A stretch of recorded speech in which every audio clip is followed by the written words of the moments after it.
Hey Ragamuffins, so this is my take number three for this. It's been a weird, long day, and the technology is just not in my favor. So, the first two videos, the first one, I forgot to turn my microphone on. The second one, it was like, and you couldn't understand anything that I was saying. And so I'm hoping that this one will be the third time. But if not, no one's going to see it anyway because I won't upload it. So, all that to say, it's been a weird day with technology. Um, and that kind of brings me what I was going to talk to you about a little bit today. So this morning I had a flat tire. Got some air in it. Cade was late to school. Took him to school. Walked him in. I didn't even plan to get out of my pajamas until I came to Fight Club tonight. But everything had a different plan for me. So I got dressed and threw my hair in a ponytail. Still in same ponytail, and didn't put any makeup on, which is all weird for me. And I took Cade to school, walked him in. We were late, and then I went to the tire shop to go get my tire looked at.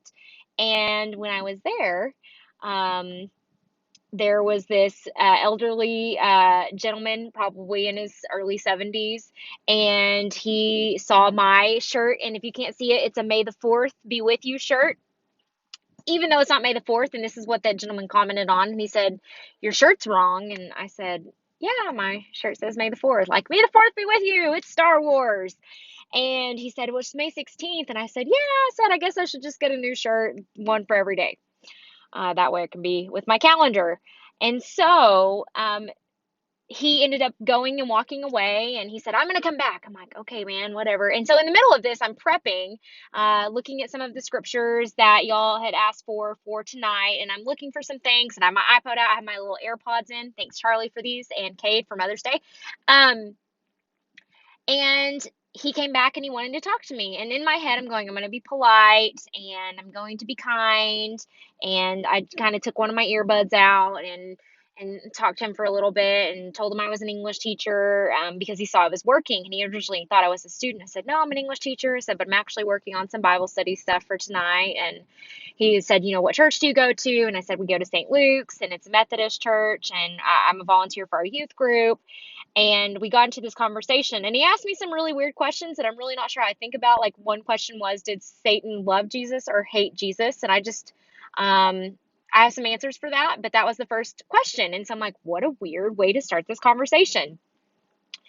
Then the guy at the tire place came up and told me that I had a impact bubble in my tire, which means I'd hit a pothole or a large rock or something. I think it was a rock. But nonetheless, they were going to have to replace the tire. So I was going to be in this conversation for a little bit longer. And so while talking to this gentleman, I was telling him that um, youth ministry sometimes seems harder than when I was in youth because our students just are so busy.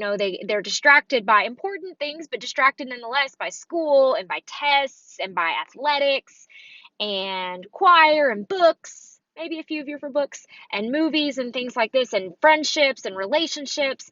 And so it's hard sometimes to get people to show up to things. And so what was really interesting that he said, "Oh, they're not distracted." And I was like, "Well, yeah, they are. That's what I just said." And he said, "They're not distracted, they're attracted to other things." And so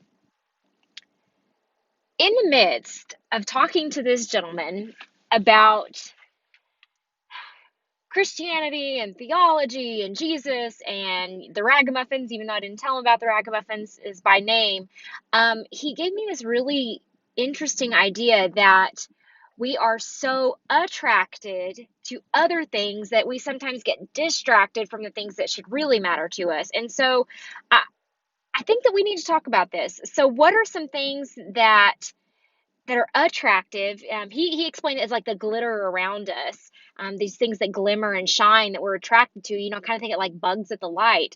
What are these things that we're attracted to that sometimes distract us from other things that we could be doing? And I don't even think it's just things that distract us away from God or away from other things. It's things that we're doing that might distract us. So for example, what I'm saying here is I was in the middle of preparing for tonight and he distracted me.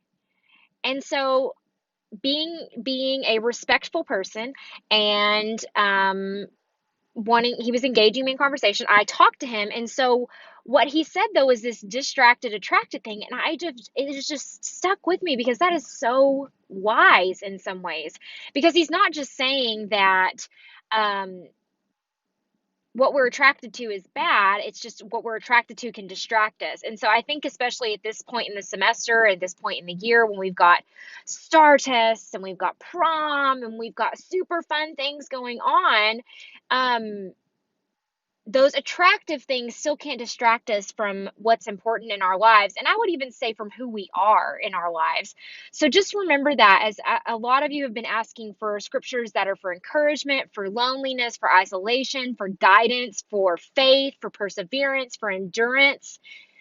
Don't forget that all those attractive things that are making us feel like we need endurance and we need to feel like we're a part of something, and we need faith, and we need to feel like we're purposeful in our lives choices.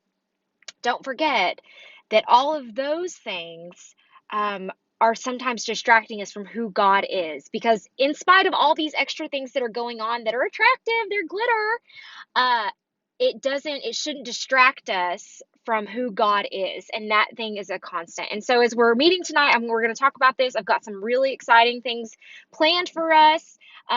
We are going to be setting up a prayer station in probably in the high school room for now, so that way we can share our prayers, and you can put a prayer up and someone can take your prayer down and go home and pray. Because even even in the midst of chaos, who we are as the Ragamuffins, who we are as the body of Christ, and who we are together does not change, even in the distractions. And so I just want to encourage you. I'm feeling a little discouraged and distracted because of this crazy technology all day. I'm actually here at Cade's school a little bit early, waiting to pick him up. But I wanted to take some time to talk to you all.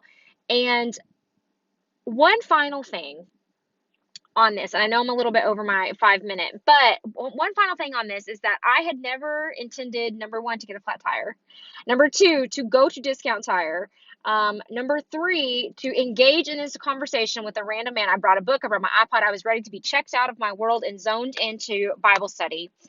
And when I was finished with this conversation and my car was ready, the man said to me, I walked in and God told me I had to say something to you. And I think he did.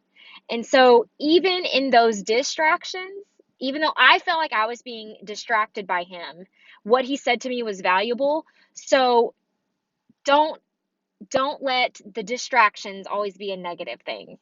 Um, don't let don't be so involved in your own attractive world that you're not willing to let distractions come in and take you back out of it. Because I know today, in my distraction, when I was distracted, I found something valuable. I found something to share. And I think it found something that God was trying to speak into me. So, Ragamuffins, I hope you're having a super awesome, great day. I can't wait to see you tonight. And I'll see you later. Bye.